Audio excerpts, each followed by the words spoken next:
ശബരിമല അയ്യപ്പനുമായി ബന്ധപ്പെട്ട ഐതിഹ്യങ്ങളിൽ പ്രധാനമാണ് അയ്യപ്പന്റെ അംഗരക്ഷകനും ഉറ്റ ചങ്ങാതിയുമായ വാവരുസ്വാമി. അയ്യപ്പനെ കാണാനെത്തുന്ന തീർത്ഥാടകർ 18-ാം പടിക്ക് താഴെയുള്ള വാവരുനടയും സന്ദർശിക്കുന്നു. ഇവിടെ തീർത്ഥാടകർക്ക് പ്രസാദമായി നൽകുന്നത് കൽക്കണ്ടവും കുരുമുളകുമാണ്.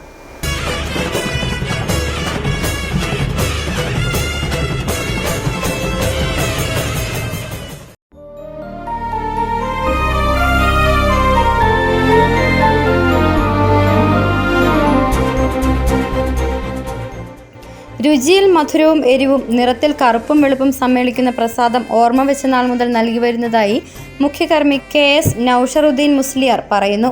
സിദ്ധനും വൈദികനുമായിരുന്നുവെന്ന് കരുതപ്പെടുന്ന വാവരുടെ ഓർമ്മയിലാണ് പ്രസാദ വിതരണം.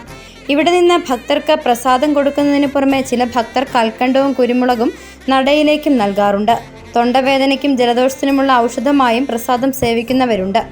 40 വർഷത്തോളം കർമ്മിയായി വാവരുനടയിലുണ്ടായിരുന്ന മുസ്ലിയാർ 2 വർഷം മുമ്പാണ് മുഖ്യകർമ്മിയായത്. വാവരുടെ പിൻതലമുറക്കാർ എന്ന് കരുതപ്പെടുന്ന പത്തനംതിട്ട, മല്ലപ്പള്ളി, വായ്പൂർ, വെട്ടിപ്പിലാക്കൽ കുടുംബാംഗങ്ങൾ ഉൾപ്പെട്ട കമ്മിറ്റിയാണ് വാവരുനടയിലെ മുഖ്യകർമ്മിയെ തീരുമാനിക്കുക. വാവരുടേതെന്ന് കരുതുന്ന ഉടവാളും വാവരുനടയിൽ സൂക്ഷിച്ചിട്ടുണ്ട്. City vision, Sannidhanam.